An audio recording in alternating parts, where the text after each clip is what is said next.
Hello there you guys, welcome to one of my videos. Solsjaer wants Manchester United to mount a title challenge over the Christmas period. We have got 6 games in around 15 days. We've obviously got Sheffield United tonight. We've obviously got Leeds on Sunday. Then we've got Everton in the Carabao Cup.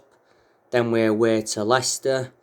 Then I think we've got Wolves. Then it's Aston Villa on New Year's Day. We have not won the Premier League since 2013. So we haven't won it now for around 8 years. We are the most successful team in Premier League history, because we have won 20 titles and 13 of them are Premier League titles.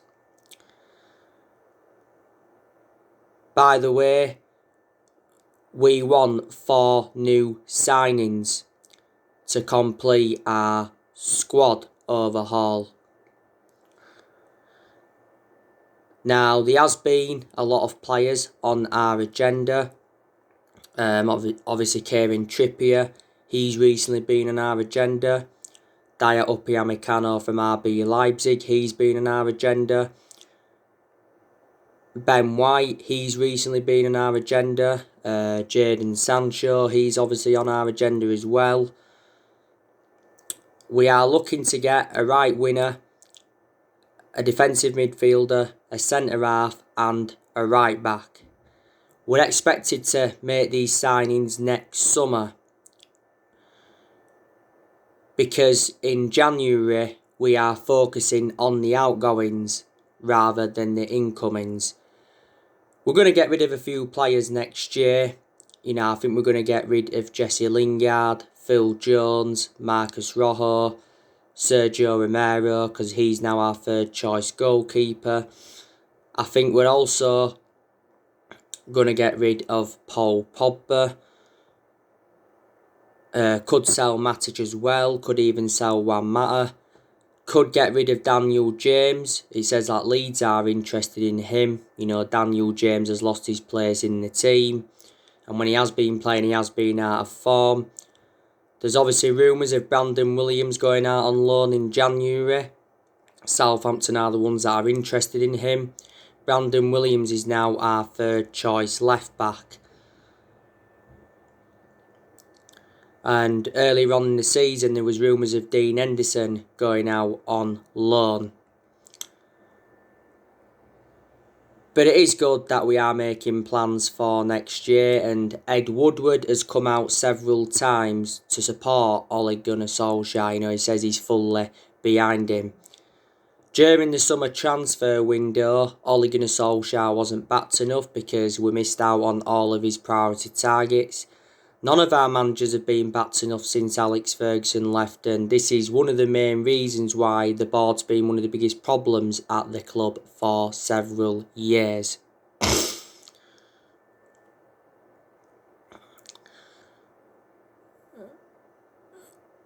We have made quite a few signings since Ole Gunnar Solsjaer got appointed in as Man United manager. Obviously in the summer of 2019 we brought Daniel James and Wan-Bissaka and Harry Maguire in. In January we brought Bruno Fernandes in and Odion Ighalo in on loan. And in the summer transfer window of this year we brought Donny van der Beek in, Alex Telles, Edison Cavani, Facundo Pellistri and Amad Traore. Amad Traore should be joining the football club in January. Ollie did say that he hopes he obtains a work permit so he can come to the club. By the way, Solskjaer's provided us with an update on Amad Traore. He's not yet decided whether he will immediately get into the first team. Ollie's also brought quite a few young players in to the club as well, but Ollie has spent over £200 million.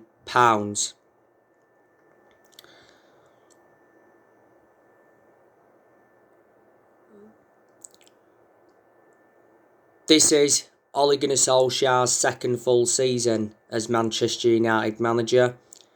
And I did say, didn't I, this was always going to be a big season for him. And I think if we can finish in the top 4 this season, and if we can win a trophy, that would represent a very good season for Man United. Then that would give us something to build on. I think Solskjaer will still be Man United manager in the new year. I think there's a possibility chance he could still be Man United manager at the end of this season. Depends on how things go. You know, he's been Man United manager now for 2 years. And he's under contract with the football club until 2022. I'm very sceptical that he will see out his contract. Solskjaer's priority at Man United is leading the club to long-term success. But I don't think he will lead the club to long-term success, and I don't think he's the right manager for Man United, like I've said time and time again, because I just think he's way out of his depth at the football club. I think his decision-making is very poor. You know, he's made a lot of mistakes in a lot of the games he's managed, and I just don't think he's got that proven pedigree as a manager. I think, you know, we've got to get a manager in at the top level and a manager who would suit the strappings of the club. Now, obviously, Mauricio Pochettino has been on our agenda. You know, he's been the favourite to take over at Manchester United. Now, I think Pochettino is a better manager than Solskjaer. The main reasons is because Pochettino's well proven in the Premier League. He's dealt with top players and his philosophy is good. You know, Pochettino has been managerless now for over a year. The only element of concern about him is not won anything in terms of silverware, but it did say not so long ago that he would take the Man United job if it was offered to him. Pochettino was the favourite to take over after Jose Mourinho got sacked. Pochettino endured 5.5 years with Tottenham. He guided them to their first ever Champions League final last year, got them to 2 FA Cup semi-finals and got them to the League Cup final. So he did well with Tottenham. And before he was at Tottenham, he was at Southampton, and he guided Southampton to their highest ever finish in the Premier League era. And before he was at Southampton, he was at Espanyol. Obviously, Julian Nagelsmann, a few weeks ago, he was on our agenda. Thomas Tuchel's been on our agenda. Massimiliano Allegri has been on our agenda quite a few times.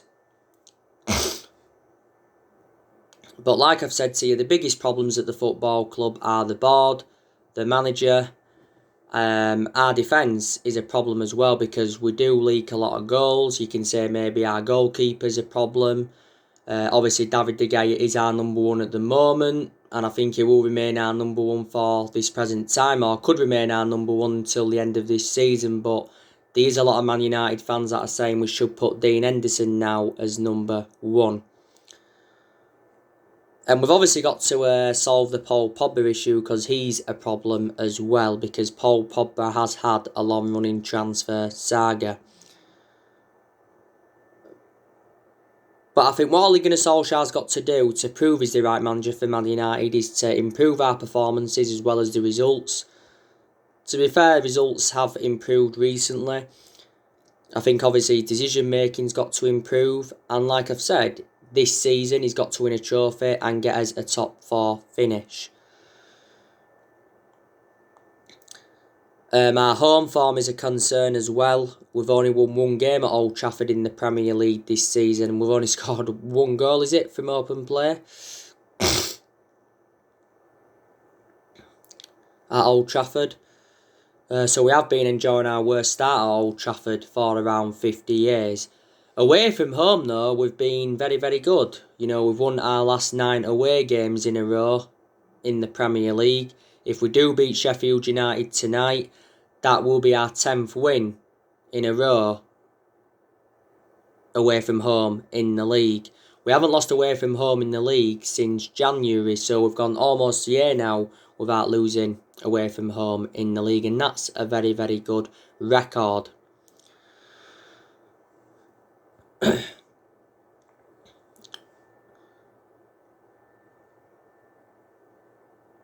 In the last 8 years, Manchester United have been playing catch-up, obviously. We've obviously had different managers with different philosophies. 3 managers have been sacked since Ferguson left, and that was David Moyes, Louis van Gaal and Jose Mourinho. We've spent over £1 billion on players in the last 8 years, and we've brought around 36 players in since Ferguson left.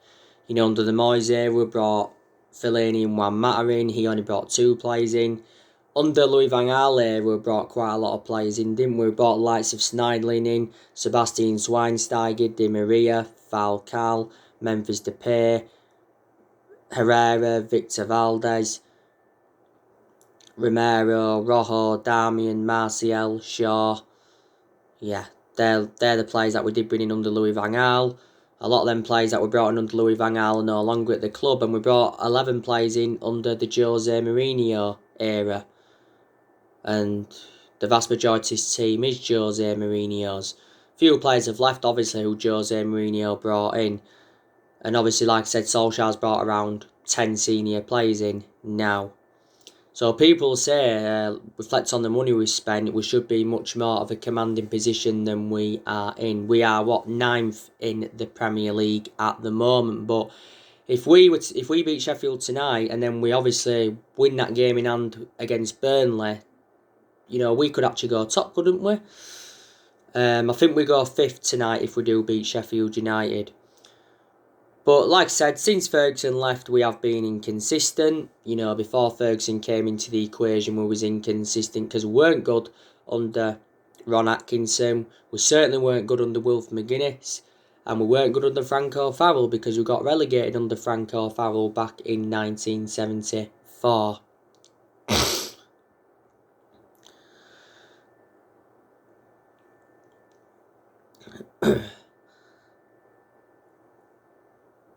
But I think we have made a lot of mistakes in the last 6-7 years, and that's one of the main explanations why we have been so inconsistent. Ole Gunnar Solsjaer, was a great player for the football club for 11 years. He flourished under Ferguson's guidance. His most iconic moment as a player was 1999 when he scored the late winner. That obviously won the club the treble. That is the club's greatest achievement, but my perception on him as a manager is totally comparison to how he was as a player. But this season has been up and down because we've had good results and we've also had bad results as well. But yeah, we have enjoyed quite a few good periods under Ole.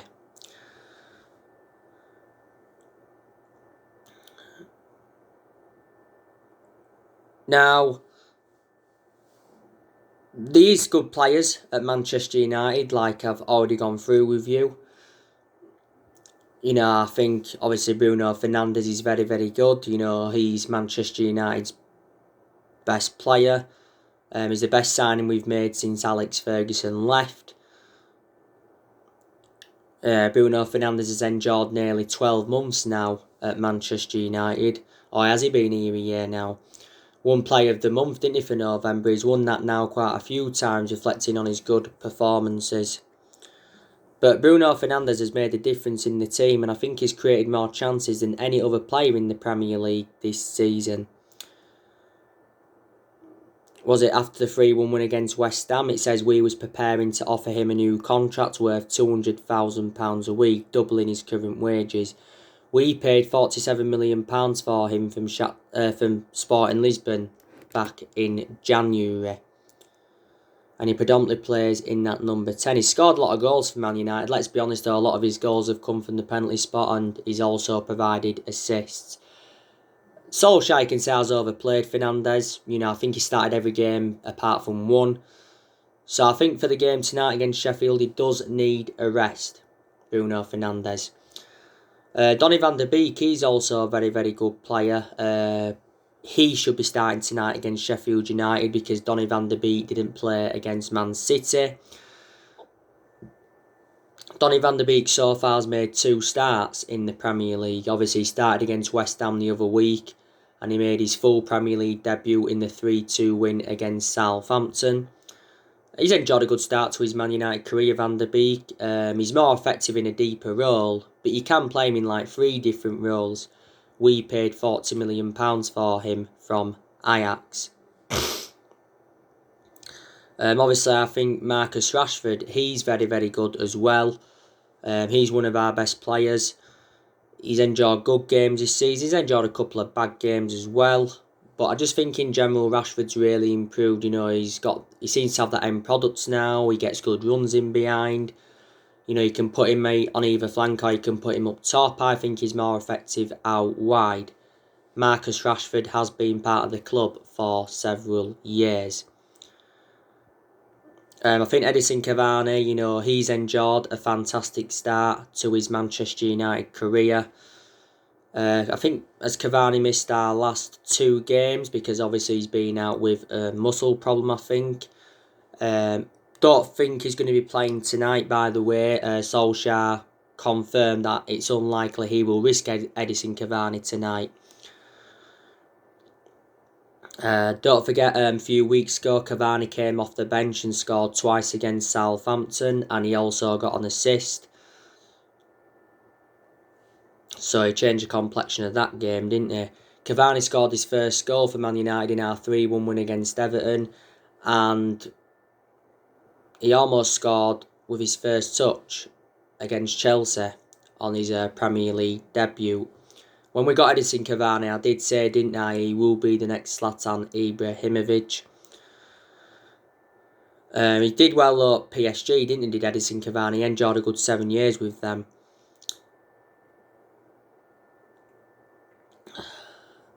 I think Mason Greenwood is a good player. Got a hell of a lot of development in him. He's done well recently. For the vast majority of this season, though, I haven't really had a perception on him because obviously he's had personal issues. Obviously, he had injuries. He obviously was out with illness at one point. Got withdrawn from the England squad a couple of times as well. Solskjaer's been defending Greenwood a lot this season. This is his 2nd season in our senior squad. You can play Greenwood up top or you can put him out on the right. I think he's better out on the right than he's actually playing up top. But he can put good performances when he's playing up top with Marcus Rashford. The start of this season, we give Mason Greenwood that number 11 shirt. Greenwood's got a contract with us until 2023. I think Anthony Martial's also good when he wants to be. Just hasn't been good this season. He's been out of form. You know, he just hasn't been clinical enough this season, Anthony Martial.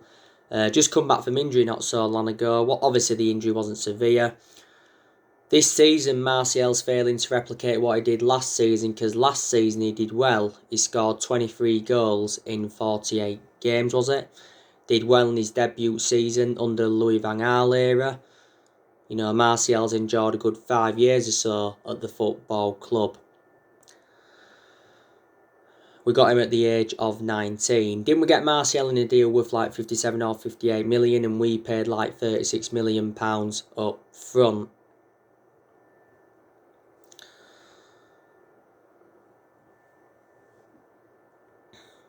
I also think that Juan Mata has been a good player for Manchester United. And he's enjoyed a very, very good career with us. You know, he's enjoyed a good 6 years or so at the football club. You know, Mata has scored 50 goals for Man United in all competitions and he's made over 200 appearances for the club.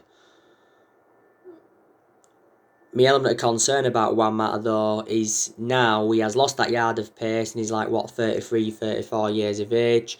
Don't forget earlier on this season he rejected an 18 million a year contract offer to play in Saudi Arabia. We got him in a deal worth £40 million from Chelsea back in 2014. Juan Mata. I think also Fred's good as well. He's been very good this season, should I say. You know, in games where he's played well, he's shown good attacking intent. He's dictated the play well at times. He's broke up the play. You know, he's not world class, but he's really good. You know, this season, he's actually replicating what he did during his time in Ukraine with Shakhtar Donetsk. Didn't we pay like £47 million for Fred? He's had a couple of bad games, though, this season. I think Scott McTominay is good when he wants to be. I don't think he's as good as Fred though. That's my opinion. McTominay, don't forget, was injured last season. Was he out for quite a while? Was it just after the first lockdown? He signed a 5-year deal with Manchester United, so he committed his future with us there. He's been part of the club though for a long time now, as McTominay, hasn't he?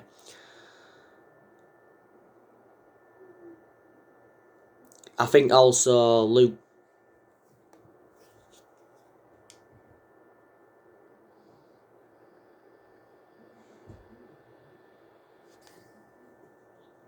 I think also Luke Shaw's good as well.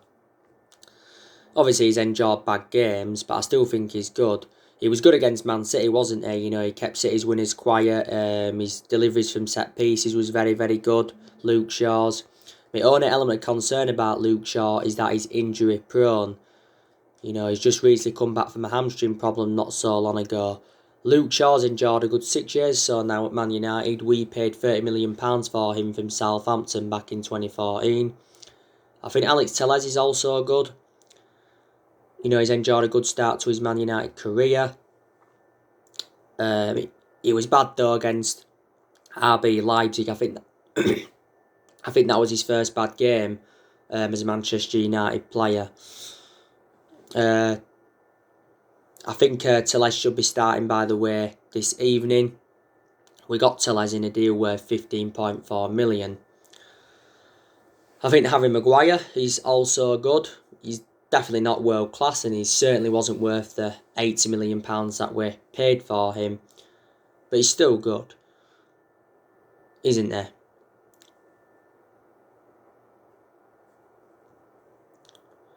He has enjoyed good games this season, where he's been very effective in the air and he showed that ability to play out from the back. And he's obviously been good from set pieces. But there has been games where he's been poor as well, where he's looked far too exposed, he's made too many mistakes. And I just think he's static. That's my reservation about him. And he's our current captain at the moment. I think Eric Bailly is also a good centre-half. The problem is now, he doesn't hardly get in the team, and plus he's always injured. That's my element of concern about Eric Bailly. He's far too injury prone. And Wan-Bissaka, he's also good as well. He's enjoyed very good games this season. He's enjoyed a couple of bad games as well, should I say. We have got his reservations about Wan-Bissaka's lack of attacking intent and his distribution. This is his second season at Manchester United. We got him in a deal worth £50 million from Crystal Palace in the summer of 2019.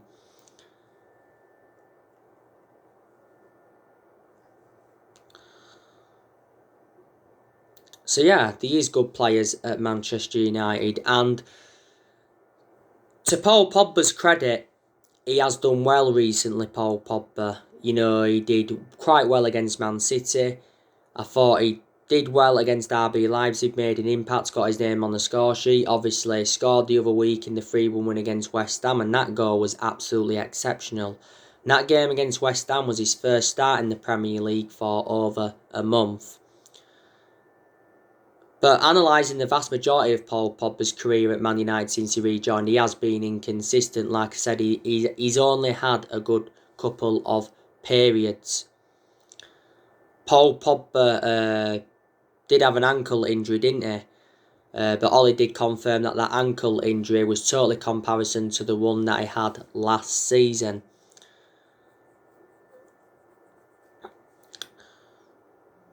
Now, like I said to you, I think Paul Pogba is going next year. He's been heavily linked with a return to Juventus. Obviously, Juventus are only the ones though. Obviously, he's been relentlessly linked with a move to Real Madrid. PSG, Barcelona and Inter Milan have been in for him before. Now, it said the other week that we'd lowered our asking price for Paul Pogba, and it said we will accept as low as £50 million. Solsjaer's obviously had conversations with Pogba. He confirmed that prior to the game against Man City. Ollie said that, Paul Pogba is focused on the club. Ole Gunnar Solsjaer has recently been furious with Mino Raiola that he announced Paul Pogba could leave in January. He didn't like the time of the announcement, did he? Because Mino Raiola announced it on the eve of the game against RB Leipzig. But Mino Raiola made a fresh statement, didn't he, on Paul Pogba's future, and he said now it's unlikely he'll leave in January, and he says he can leave next summer. But he told 2 Sport the other week that Paul Pogba's career at Man United is over because he is unhappy, and he said he has to leave and he's got no intentions of signing a new contract. As far as I'm aware, there has been no talks over getting him a long-term contract, but earlier on in the season we triggered that 1-year extension on his contract. So he's under contract with Man United until June 2022. As it stands at the moment, he is our most expensive signing because we paid like £89 million for Paul Pogba, didn't we? So there you go. David De Gea, I think he's had good games this season where he's made very, very good saves and that, but he's also had some bad games. He was definitely the culprit for the third goal in the 3-2 defeat to RB Leipzig, and he's made mistakes in the last couple of years now as De Gea. De Gea's been long serving at the club. This is now his 10th season at Manchester United. He's made over 500 appearances now for the football club in all competitions. I even said, we should put Dean Henderson now as number 1.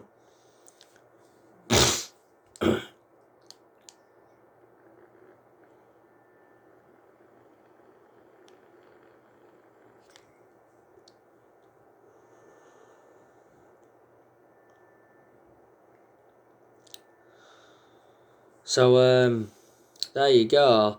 And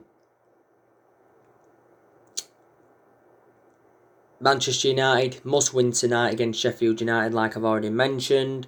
I've already given you my preview for the game. I give you my starting 11 prediction as well, didn't I? I think Man United could line up. I obviously included Cavani, didn't I? So, obviously, that prediction of in regards to Cavani is wrong because he's probably not going to be playing. But Sheffield United, a very, very poor team. Sitting bottom of the league. Haven't even won a game yet in the league this season. They've only registered 1 point from their opening 12 games. And Chris Wilder is definitely going to get sacked as Sheffield United manager. Sheffield United did very, very well last season, didn't they? They finished, what was it, like 8th or 9th last season? But they had a very, very good season, didn't they? They've got a few players out for this tonight, I think. I think they've got Oliver McBurney out, or they could have him out. He's one of their key players. Jack O'Connell's out for the season. And they've also got Keane Bryan out as well. But they've still got good players, Sheffield United, that we do need to be aware of. I'm looking forward to the game on Sunday, us against Leeds. The old rivalry's back. And it won't be easy for us because, Leeds have got a very good manager in Marcelo Bielsa. They've got good players. Leeds have surprised quite a few teams this season. Their football's expansive. They've just recently beat Newcastle by 5-2. It's going to be the first meeting between Man United and Leeds in the Premier League since 2004. So, yeah. So anyway guys, that's everything to update you for today. Drop your comments, likes below on the channel. If you do, consider subscribe as always, and take care. God bless. See you all again very, very soon.